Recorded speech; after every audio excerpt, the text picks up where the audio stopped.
Saya tidak percaya dengan hadir secara online. Ketika kita mempunyai hutang gitu ya, pengasuhan kepada anak-anak kita di usia mereka kecil gitu.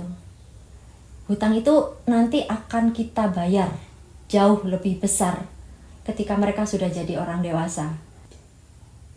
Kalau kita nggak punya lingkungan aman untuk belajar itu, pasti dia pulang terus diem aja udah. Aku mau tanya nanti salah, malah dimarahin. Akil balik ini harusnya bersamaan. Kenapa gitu? Bagaimana seorang anak itu sudah siap untuk biologisnya udah siap punya anak, tapi akalnya enggak. Nah itu kan sangat mengerikan gitu. Jadi nafsunya sudah tumbuh gitu, tapi kalau akalnya ini enggak siap, apa yang terjadi?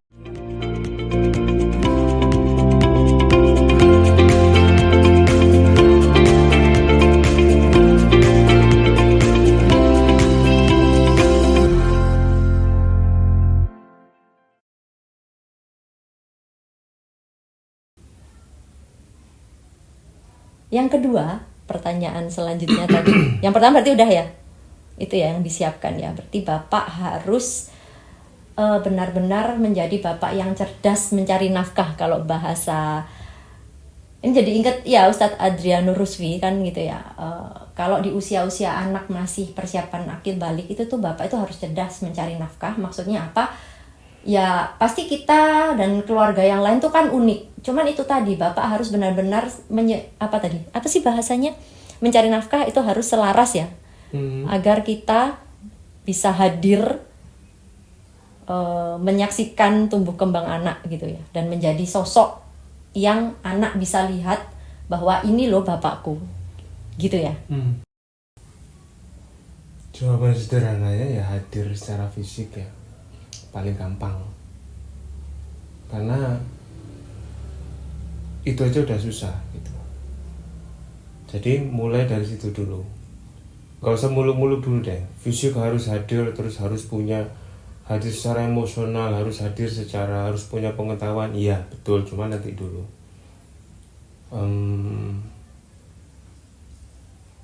Dan yang paling mudah setelah hadir secara fisik itu kalau untuk anak-anak main bareng. Di mana-mana imajinasi, bahkan ilmu pengetahuan terbentuk itu dari playground. Bukan hanya playground tempat bermain ya. Ya rumahmu dijadikan playground untuk dirimu dan anak-anak gitu. Dari situlah nanti akan tumbuh pelan-pelan ilmu-ilmu yang ilmu-ilmu yang bekal-bekal yang harus mereka miliki itu dari situ gitu. Karena dari bermain otomatis bonding dulu yang didapat. Di saat bonding nanti sudah dapat, kita mau mendidik anak itu akan lebih selaras gitu. Perlu catatan, didik anak nggak ada yang mudah ya. Kalau didik anak mudah ya tidak menjadi sebuah hal yang khusus di dunia ini untuk ya itu tadi, doa itu tidak akan jadi spesial gitu. Doa anak yang soleh tidak akan jadi spesial. Kan spesial lah tiga amalan sedekah jariah, doa ilmu yang bermanfaat, doa anak soleh. Doa anak soleh tidak akan jadi spesial kalau mendidik anak itu gampang. Karena poinnya di situ. Mendidik anak itu susah. Makanya itu jadi bonus yang sangat luar biasa dari Allah, bahwa kita itu nanti akan didoakan oleh anak-anak kita yang langsung bleng, doanya langsung nyampe gitu.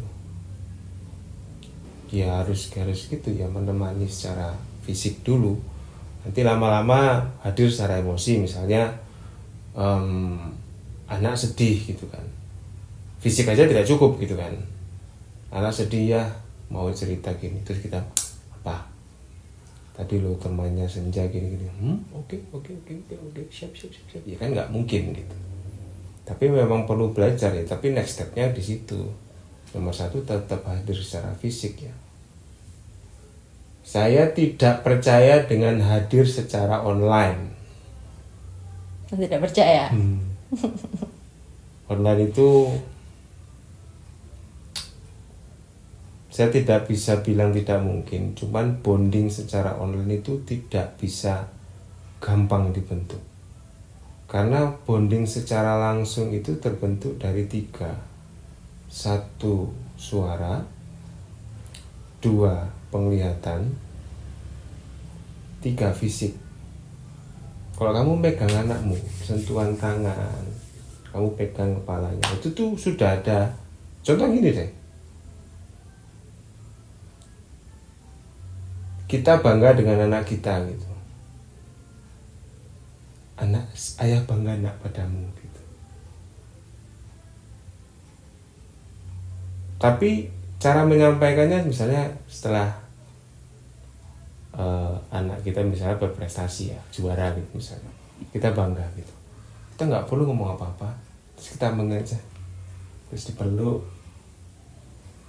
selamat ya tok, cuma 2 kata, tapi kita peluk, kita pegang kepalanya, kita ada hugging gitu, feelingnya akan beda dengan ayah aku juara. Kita, oh iya nih ayah lagi di Jakarta, selamat ya, kamu memang sudah melakukan hal yang baik, kamu sudah bekerja keras, ayah sangat bangga padamu. Beda rasanya. Beda. Itu ada penelitiannya.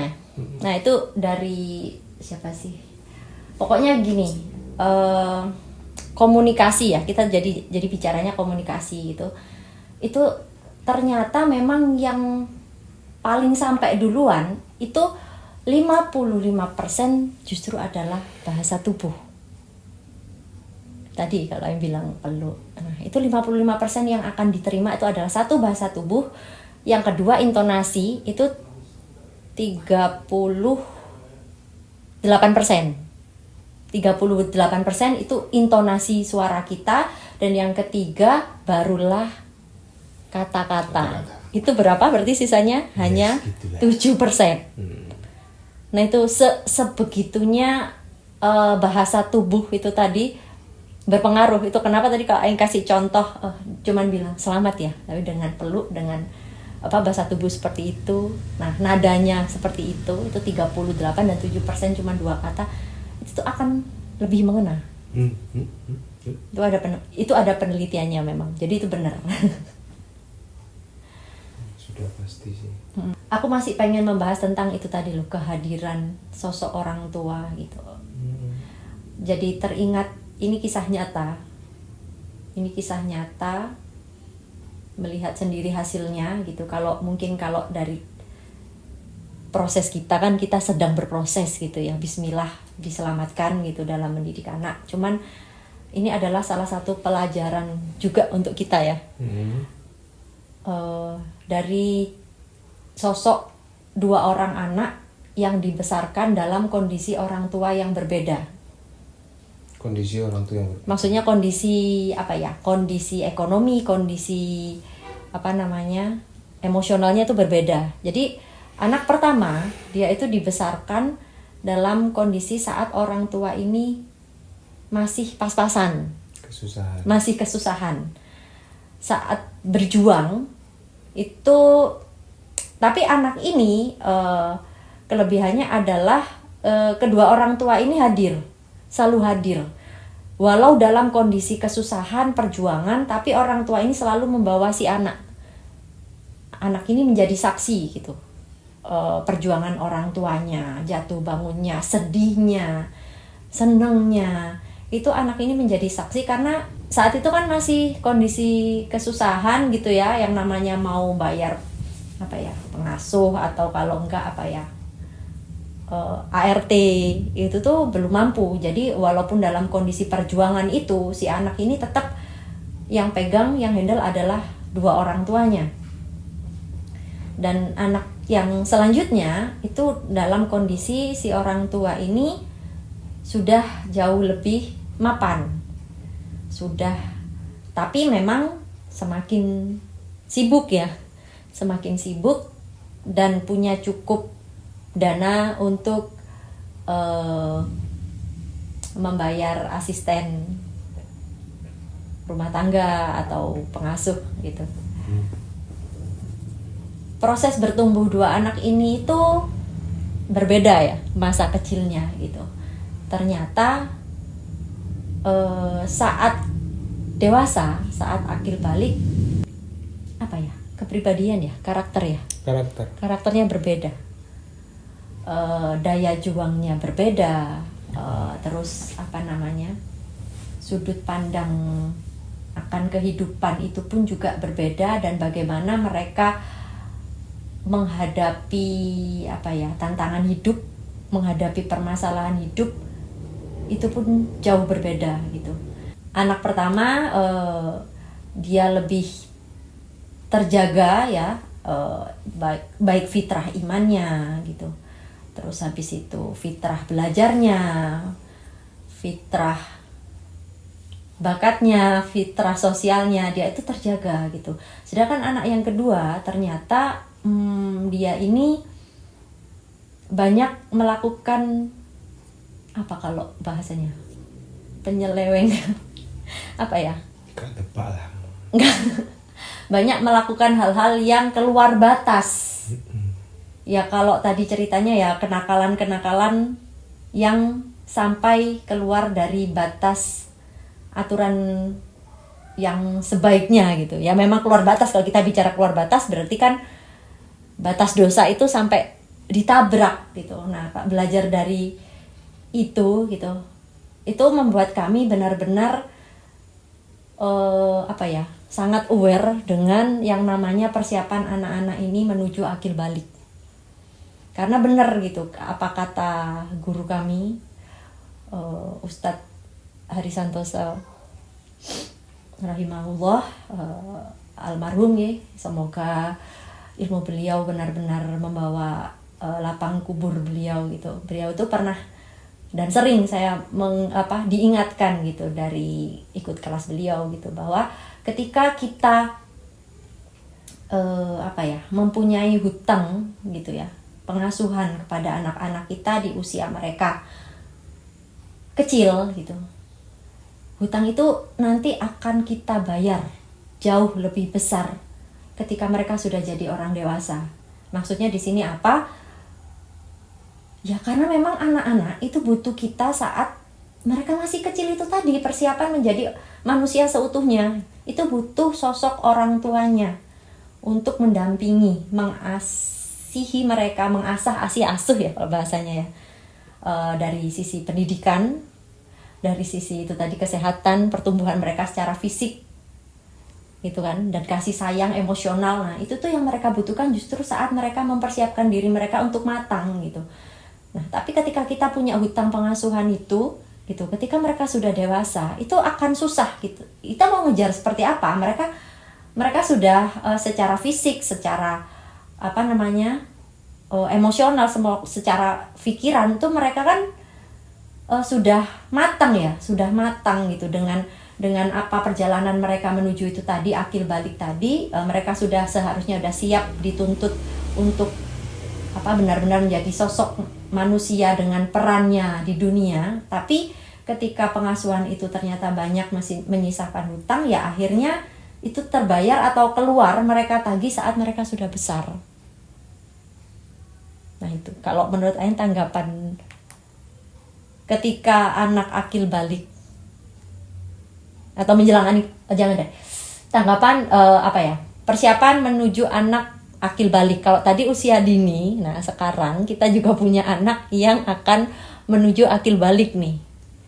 Nah persiapan apa nih bedanya ketika mereka masih usia dini, usia tahap pertama 0-6 tadi. Nah sekarang kita persiapan menuju pra akil balik 7 sampai ya perkiraan kita inilah ya 14 ya mungkin sekarang ya anak-anak akan akil balik. Nah sekilas sebelum itu kita ngomong akil balik itu kan artinya sendiri, akil itu kan matang secara akal, sedangkan balik itu lebih ke matang secara fisik atau biologis ya. Nah ini tadi akil balik ini harusnya bersamaan. Kenapa? Kalau kita secara biologis itu kan berarti kalau sebagai seorang perempuan itu berarti sudah siap untuk hamil ya, karena sudah menstruasi gitu kan. Sedangkan kalau laki-laki secara biologisnya itu sudah mimpi basah gitu ya, berarti sudah siap untuk Keduanya sudah siap untuk menjadi sosok orang tua. Nah, sedangkan biologis ini pasti kan juga diikuti dengan perkembangan yang lain-lain. Bagaimana seorang anak itu mulai tumbuh atau tertarik dengan lawan jenis. Nah, itu kan sudah fitrah ya. Nah, terus habis itu nafsunya juga sudah mulai on gitu kan. Nah, dengan kondisi biologis anak biasanya balik di usia 12-14 tahun, berarti agar mereka aman dan siap untuk menanggung beban menanggung tanggung jawab itu, berarti kan harus diimbangi dengan kesiapan akil atau akal yang mumpuni gitu. Bagaimana seseorang mau siap gitu kalau apalagi sekarang ya, kayaknya kan kebanyakan anak itu lebih cepat ya kematangan biologisnya gitu. Bagaimana seorang anak itu sudah siap untuk biologisnya udah siap punya anak tapi akalnya enggak. Nah, itu kan sangat mengerikan gitu. Jadi nafsunya sudah tumbuh gitu, tapi kalau akalnya ini enggak siap, apa yang terjadi? Itu kan mengerikan ya. Nah, tanggapan seorang bapak untuk menyiapkan anak ini menuju akil balik. Bagaimana nih tanggung jawabnya sebagai seorang bapak, orang tua dari sisi seorang bapak? Atau menanggapi persiapan akil balik itu sendiri deh untuk anak.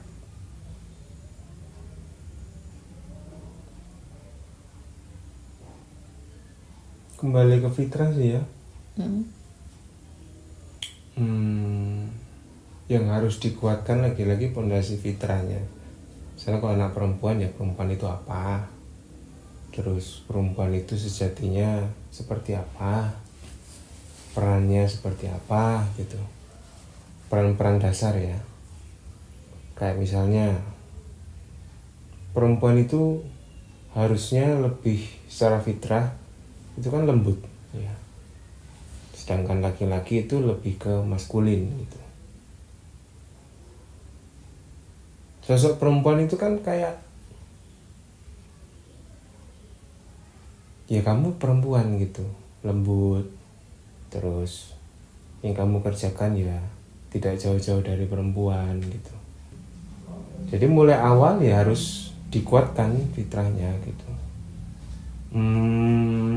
Tetap akan ada kekhawatiran dan ilmu ini tidak akan berhenti, akan terus berkembang gitu.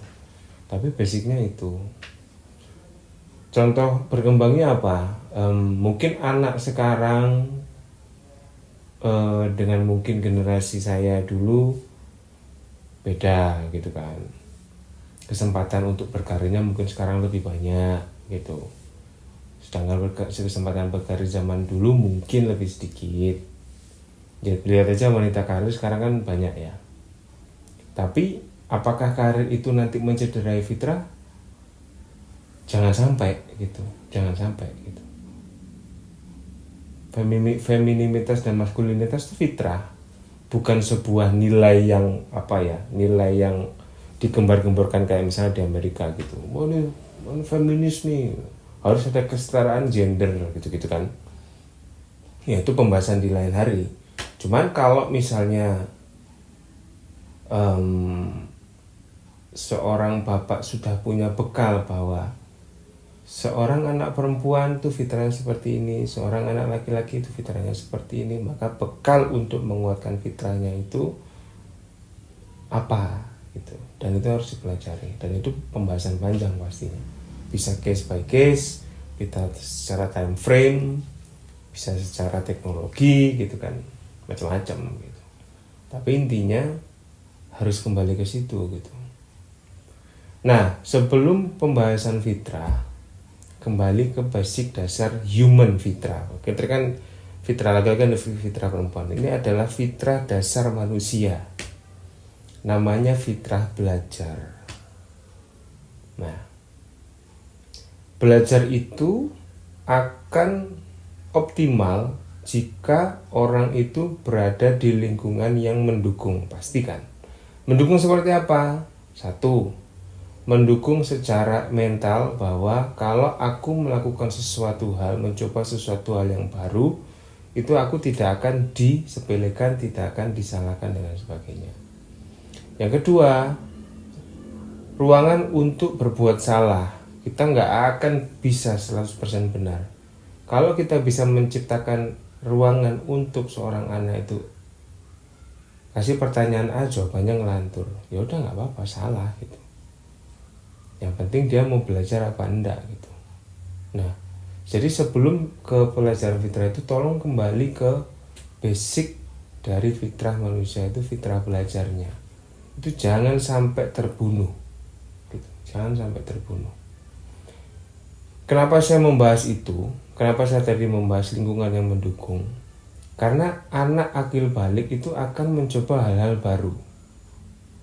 Akan ada aja cerita aneh-aneh gitu.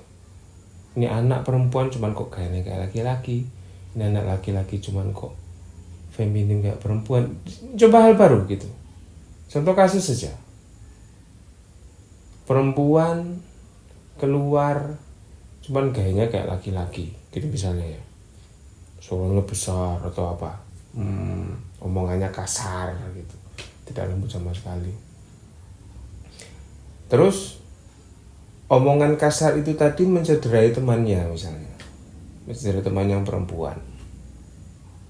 Kalau di rumah itu tidak mendukung lingkungan yang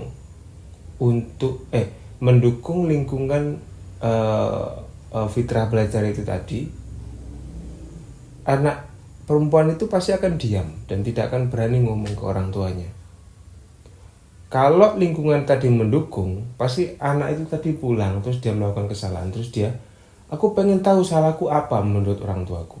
Pasti dia nanya, ayah, tadi saya itu melakukan ini ke teman saya. Teman saya nangis. Gimana? Kalau kita nggak punya lingkungan aman untuk belajar itu, pasti dia pulang terus diem aja udah. Aku mau tanya nanti salah, malah dimarahin. Jadi mending aku diam. Dan itu bisnis lainnya itu. Karena yang mengalami nanti anak gitu. Dia akan mencoba hal baru yang bisa jadi menguatkan fitrahnya, bisa jadi melencengkan fitrahnya. Who knows, macam-macam. Yang penting di rumah, di saat dia pulang ke rumah, dia punya sense of, aku belajar hal ini loh. Aku tanya ke orang tuaku, aku tadi melakukan kesalahan ini loh. Aku tanya ke orang tuaku, kenapa tadi kok aku bisa salah. Dan alhamdulillah itu terjadi di anak kami ya. Di saat anak kami itu melakukan sesuatu hal yang salah di luar, pulang pasti cerita, ayah tadi Senja melakukan ini. Atau paling sering ke bundanya, bunda tadi Senja ngelakuin ini gitu. Kalau di rumah ini kami tidak mendukung lingkungan itu, mendukung lingkungan yang mereka punya fitrah belajar yang tumbuh dengan baik, saya yakin anak saya pulang terus tahu sedih aja gitu, pulang tahu marah-marah aja tanpa mau cerita gitu. Ya gimana mau cerita, mangap didik diamplek gitu.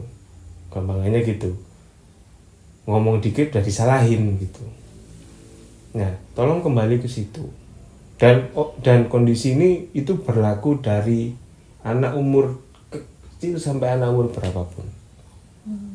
Harus punya kekuatan itu. Bicara tentang fisik laki-laki ini, fisik perempuan kayak gini itu kan berarti itu persiapan akil balik. Dan yang tak garis bawahin tadi berarti ini ya, persiapan untuk menuju anak akil balik gitu dari awal. Apalagi persiapan anak yang sudah usia akil balik itu kan mereka katanya akan sangat berbeda ya dengan anak-anak yang waktu kecil ya, entah sikapnya atau apanya gitu. Adalah menyiapkan ruang dia untuk ini ya, rumah yang untuk pulang gitu ya ibaratnya. Iya enggak sih? Menciptakan bahasanya itu lingkungan yang aman. Lingkungan yang aman, lingkungan yang dia merasa aman. Bahwa rumah itu beneran adalah tempat yang paling aman. Betul. Untuk aku ya jadi diriku sendiri. Mencoba hal baru, mengungkapkan kesalahan, belajar hal baru. Iya. Karena itu tadi ya, kan kebanyakan dari kita tuh biasanya kan takut setelah melakukan kesalahan, kita tuh akan takut menyampaikan. Itu kenapa? pasti karena lingkungannya tidak aman untuk dia berbuat salah gitu. Iya kan? Ya ibaratnya anak datang, "Bunda, aku habis mukul orang," gitu. Nah, kalau lingkungannya nggak aman, kita kan langsung nyalahin dia, itu tuh udah salah, kamu tuh salah mukul orang gitu. Tapi seharusnya kan tidak seperti itu, karena kita harus benar-benar menyediakan telinga dulu untuk tahu kenapa dia itu memukul gitu, sebabnya apa, dan sudut pandang dia di usianya seperti itu tuh seperti apa. Jadi kita nggak bisa langsung menjudge kedatangan seorang anak dengan kesalahannya dia bahwa itu tuh beneran salah gitu. Justru hal-hal seperti itu adalah tempat atau kesempatan dia, ruang dia untuk bertumbuh. Disitulah peran pengasuhan. Jadi ketika anak bercerita melakukan sebuah kesalahan, janganlah kita langsung menyalahkan, tapi kita benar-benar tarik itu. Dan di situ susahnya kan, susahnya kita ketika anak datang, apalagi anak kita ya, kita aja kan kalau misalkan dalam sebuah keramaian gitu ya, ini cerita side story gitu, misalkan kita lagi halal bihalal gitu ya, terus habis itu anak-anak lagi main.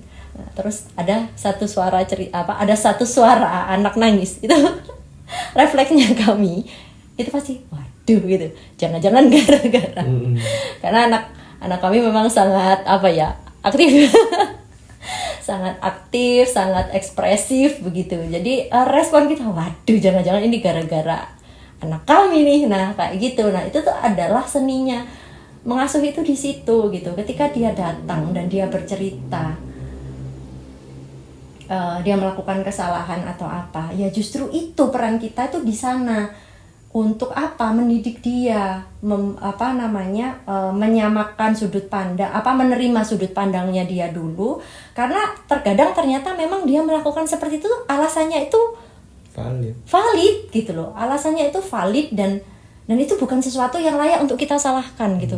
Kalau kita buru-buru menjudge dia, ya udah kita kehilangan momen kesempatan untuk dia bertumbuh, untuk dia belajar. Karena kadang itu kita lupa bahwa yang kita hadapi itu adalah anak di usia dia dengan pemahaman ya sebatas usianya dia. Kadang tuh kita lupa, kita nganggap anak kita itu tuh sama dengan apa yang sudah kita pahami, apa yang sudah kita alami, sampai kita misalkan kita usianya berapa sih gitu kan, dan anak itu berapa, dan kita tuh lupa bahwa apa yang kita pahami itu belum tentu mereka tuh ngerti.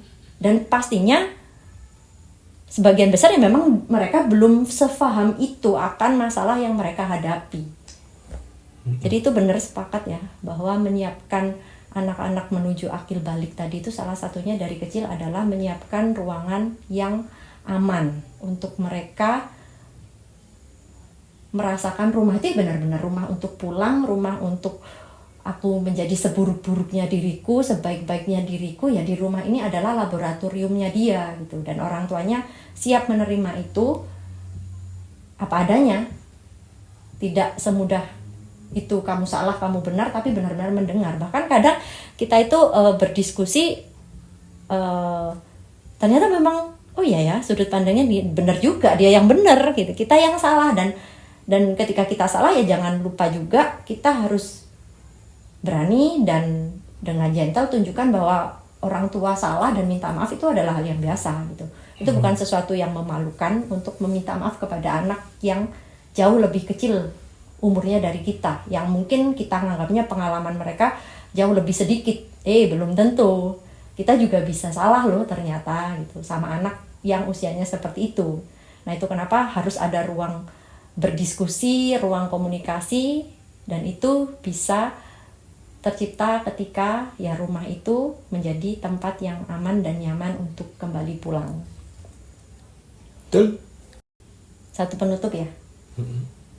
Sebetulnya yang memang banyak operasional keseharian bersama anak tentu ibu sebagai pelakunya, sedangkan bapak adalah seorang pemimpin yang punya pandangan misi dan visi kedepannya itu seperti ini gitu loh. Jadi bicara pengasuhan mungkin di sesi lain ya, pengasuhan tuh kita punya grand design misalkan kayak gitu. Kita punya grand design dan itu dipimpin oleh si bapak yang tahu arahnya kemana, dan itu dibicarakan bersama suami istri, dan pelaku operasional keseharian kebanyakan memang istri. Sedangkan bapak cukup hadir, ya ibaratnya kepala sekolah dengan guru pengajar langsung lapangan lah gitu ya. Ya bapak tetap hadir, harus sering hadir, cuman tidak yang intens keseharian tuh kan memang tidak mungkin ya. Bukan tidak mungkin, maksudnya secara ideal karena bapak yang memang harus mencari nafkah, memang harus ada tips and tricksnya. Nah, satu hal yang penting untuk dijaga agar rumah ini kondusif, aman, dan nyaman untuk pertumbuhan anak. Apa? Apa ya? Menguatkan peran bapak ya mungkin ya. Peran bapak harus benar-benar kuat. Contoh, bapak itu apa? Kepala keluarga kan. Terus apalagi? Mencari nafkah. Terus mau dibawa kemana nih arah keluarga. Terus pondasi. Iya, itu sih kalau saya bisa lihatnya. Jadi peran seorang bapak harus benar-benar kuat. Belajar ulang tentang bapak adalah itu harus dikuatkan. Itu sih yang paling penting ya. Karena dari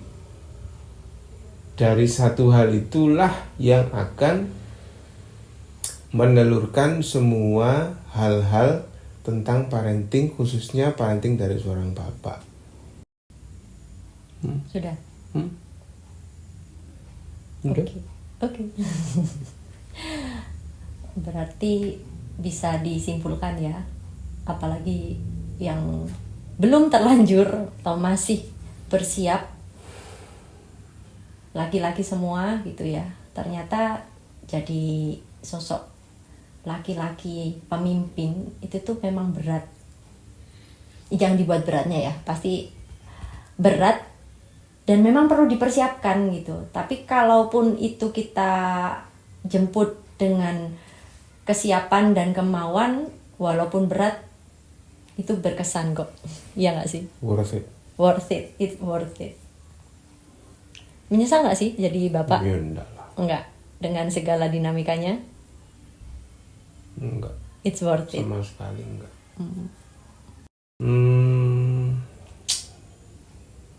Kebanggaan sih ya. Menjadi seorang bapak itu kebanggaan yang seperti apa ya? Jawabnya gimana? Ya enggak bisa. Enggak bisa. Gimana caranya ngomong? Mengungkapkan itu dengan kata-kata dituliskan gimana? Enggak bisa. Hal yang paling mudah yang bisa dicerna itu omongannya Richard Branson ya. Kalau teman-teman tahu Richard Branson itu yang pendiri Virgin Group, itu Virgin Air, Virgin Record dan sebagainya. Orangnya umurnya udah 80-an, nggak sampai 90 ya. Orangnya udah tua. Dia pernah ditanya tentang apa ya bahasanya, legacy ya, penilaian lah. Ada orang nanya gini, Mr. Richard, kamu pengen saya nilai seperti apa? Hidupmu tuh pengen saya nilai seperti apa terhadap apa yang sudah kamu kerjakan di Virgin Group. Terus dia marah.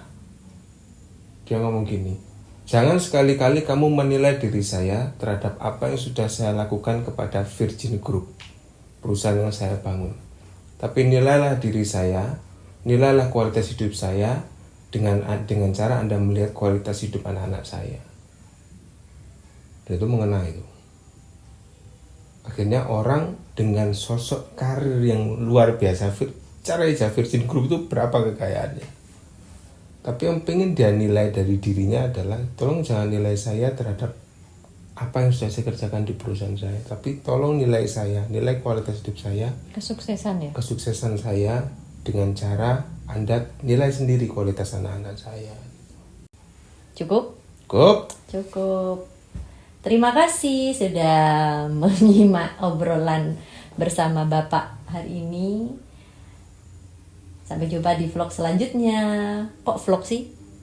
Podcast. Sampai jumpa di podcast selanjutnya. Sampai jumpa di siniar berikutnya. Oh, itu bahasa Indonesianya.